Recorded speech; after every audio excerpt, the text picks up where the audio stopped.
Filipenses capítulo 4, do versículo 1 ao versículo 9, o apóstolo Paulo, ele avisa e adverte duas mulheres a que se reconciliem e mostra que a oração é a cura para a ansiedade. E ele vai dizer aqui no versículo 1, portanto, meus amados e muito queridos irmãos, minha alegria e coroa, permanecei assim firmes no Senhor, amados. O apóstolo Paulo, ele tinha uma comunhão e um amor muito grande pelos filipenses. E ele tinha eles como a sua alegria e a sua coroa, né? Pois ele tinha os irmãos filipenses como a sua premiação diante dessa corrida da fé. E ele dá uma ordem para os irmãos permanecerem firmes no Senhor. E ele diz isso porque a igreja, ela sempre deve estar firme diante dos ataques internos e externos. Externos por conta da perseguição, por conta das afrontas, das calúnias que se levantam contra a igreja do Senhor. E os ataques internos, que são as heresias, os falsos mestres, as contendas, as divisões, que acabam destruindo a igreja. Isso são ataques internos. Então Paulo, ele orienta os irmãos filipenses para eles permanecerem firmes no Senhor, como um soldado diante de uma batalha, estar firme. E ele diz aqui no versículo 2, rogo a Evódia e a Sintique que sintam o mesmo no Senhor. Aqui o apóstolo Paulo, ele fala de duas mulheres que possivelmente eram diaconisas e que divergiam sobre algum assunto dentro da igreja. Evódia, que quer dizer próspera ou fragrância doce, e Sintique, que quer dizer afável ou afortunada. Então Paulo, ele traz essa orientação a essas mulheres que trabalharam com ele no Senhor, como ele vai dizer no versículo 3, e que elas deveriam ter o mesmo sentimento, que sintam o mesmo no Senhor. Aqui o apóstolo Paulo, ele está exigindo uma unidade moral, independente das diferenças intelectuais que elas possam ter, Essa expressão no Senhor indica que fora de Cristo não há como haver unidade, Nós não temos como amar as pessoas sem amar a Deus. Então Paulo chama essas irmãs a reconciliação no Senhor. Porque sem Cristo não há unidade moral e sem Cristo também não há reconciliação, porque uma pessoa dificilmente conseguirá amar o seu próximo se primeiro não amar o Senhor. É por isso que Paulo diz no versículo 3, peço também a ti, meu verdadeiro companheiro, que ajudes essas mulheres que trabalharam comigo no Evangelho, com Clemente e com os outros cooperadores, cujos nomes estão no livro da vida. Então Paulo, ele pede ajuda a esse amigo, esse companheiro, que poderia talvez, se referir a Epafrodito, que foi o enviado dos filipenses, que ajudassem essas duas moças a se reconciliarem, porque assim como elas e alguns outros têm os seus nomes escritos no livro da vida. E ele diz aqui no versículo 4, regozijai-vos sempre no Senhor. Outra vez digo, regozijai-vos. Mesmo a igreja passando aquele momento, talvez um momento de divisão, um momento de rivalidade, briga, Paulo, ele exorta os irmãos a se alegrarem. Mas talvez o momento não seja propício para a alegria. Porém, a fonte dessa alegria é o próprio Senhor Jesus. Às vezes a igreja ela enfrenta momentos difíceis, de adversidade, momentos de divisões, de contenda, mas a igreja ela nunca pode esquecer que a fonte da sua alegria ela está no Senhor Jesus Cristo, Nós devemos nos alegrar sempre, independente da situação, porque a fonte dessa alegria ela pertence ao Senhor Jesus. E ele diz aqui, no versículo 5, seja a vossa equidade notória a todos os homens, perto está o Senhor.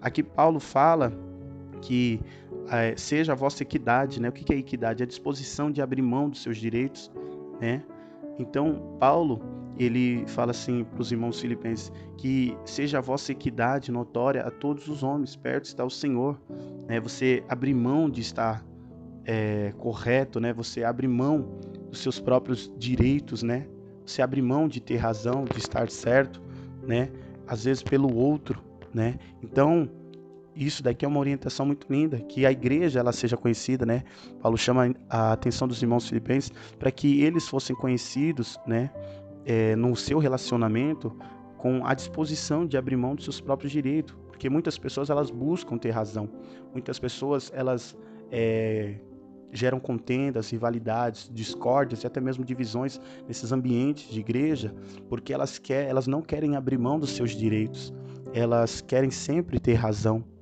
né? E com isso criam discórdias, divisões, contendas. E Paulo chama a atenção dos irmãos filipenses para que eles sejam conhecidos, para que as pessoas, quando olharem para a vida deles, vejam pessoas como Cristo, que abriu mão dos seus próprios direitos, né? Então, ele nos leva a ser como Cristo Jesus, que sendo Deus, não tomou por usurpação ser igual a Deus, mas antes se esvaziou, né? Assumindo a forma de servo, né? Sendo semelhança aos homens. Então, Cristo, ele nos ensinou a equidade, né? Cristo nos ensinou que nós devemos abrir mão dos nossos direitos. E ele diz, por conta dessa exortação, perto está o Senhor. Aqui ele está falando da vinda, né, do nosso Senhor Jesus Cristo. Paulo, ele avisa, né, e esse é um aviso que a igreja primitiva costumava usar, né? Paulo está dizendo, qual é o propósito dessas rivalidades? Sede tolerantes uns com os outros, para que Deus seja tolerante com vocês também quando Ele vier.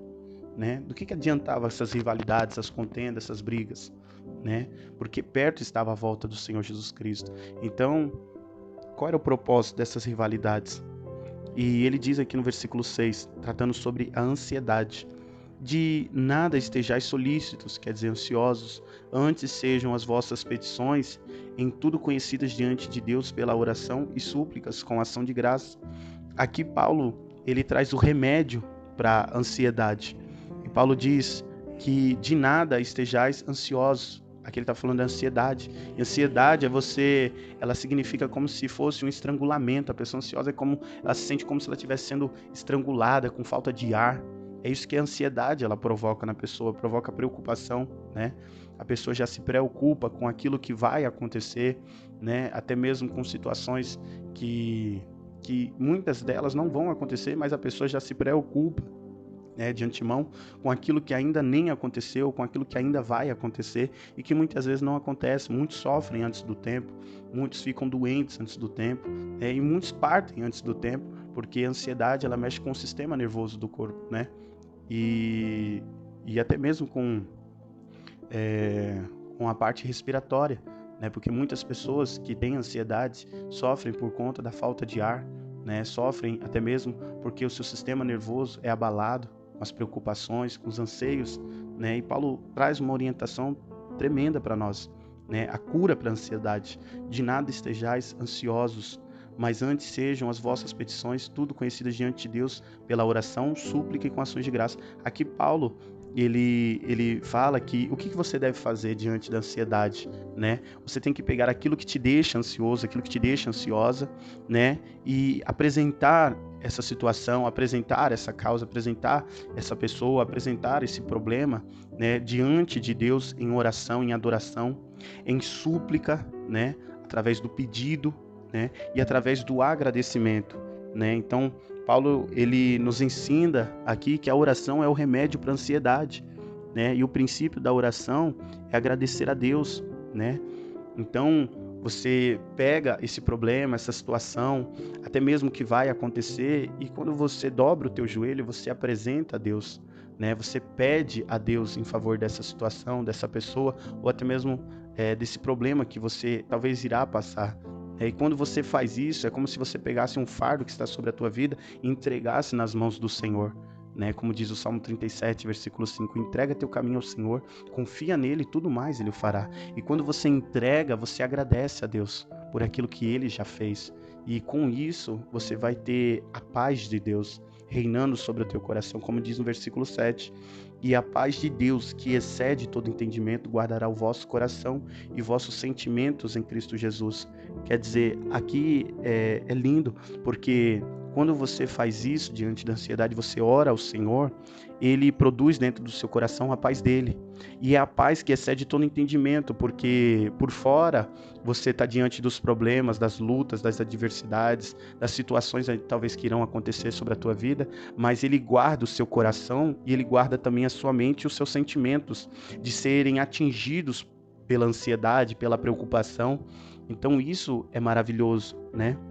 Aqui o Senhor mostra que Ele protege, né, como uma sentinela, né, a nossa mente, o nosso coração. É como se Deus Ele guardasse a nossa mente, o nosso coração, né, do medo, da preocupação, da ansiedade, né, da dúvida, da insegurança, de todos esses sentimentos que nos fazem mal, através da oração, né, através da oração, que é o remédio para a ansiedade, né? Então isso daqui é maravilhoso, porque quando nós entendemos que o Senhor Ele está no controle de todas as coisas e que Jesus é Senhor de tudo e de todos, né? Isso daí faz com que nós não venhamos viver uma vida ansiosa ou preocupada com nada, porque nós sabemos que o nosso Deus é um Deus onipotente, é um Deus todo-poderoso que está no controle de todas as coisas.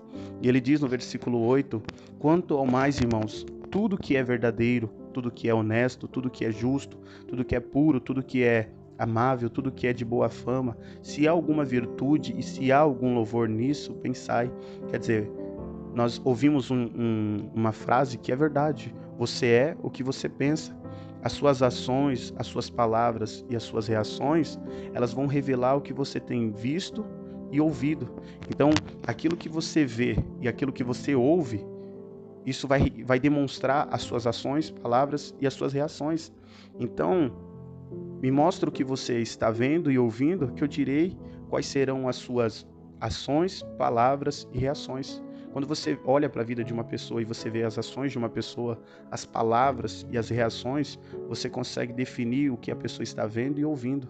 É por isso que Paulo orienta que o cristão, ou aquele que quer se ver livre de qualquer preocupação, ansiedade, até mesmo ter o seu coração e a sua mente protegida de todos os males, ele deve ocupar a sua mente e o seu coração com aquilo que é verdadeiro, honesto, justo, puro, amável, de boa fama, entendeu? E isso daí é uma forma de proteger a nossa vida, né? A nossa mente, o nosso coração e até mesmo a nossa saúde. E ele encerra aqui no versículo 9, né? Dessa meditação do versículo 1 ao 9, dizendo: o que também aprendeste, recebeste, ouviste e viste em mim, isso fazei, e o Deus de paz será convosco. Então, aqui Paulo, ele nos mostra que o que também aprendeste, ele dizendo aos Filipenses, que vocês aprenderam, receberam, ouviram e viram em mim, isso fazei, quer dizer, praticar. Paulo, ele traz a vida dele como um exemplo, né? E ele fala que se os filipenses fizessem isso, né, seguissem ele como um exemplo de Cristo e praticassem os seus ensinamentos, eles teriam e viveriam na companhia de Deus, né? O Deus de paz será convosco, quer dizer, você vai ter o Senhor na sua companhia, na sua vida. Então isso é maravilhoso, né? Se nós ouvirmos a palavra de Deus e obedecemos a palavra de Deus, nós teremos a companhia de Deus no nosso dia a dia, durante a nossa vida. O Deus de paz será conosco, não só a paz dele, mas o Deus da paz será conosco. Nós teremos a companhia dele conosco todos os dias da nossa vida. Se nós ouvirmos e obedecemos a sua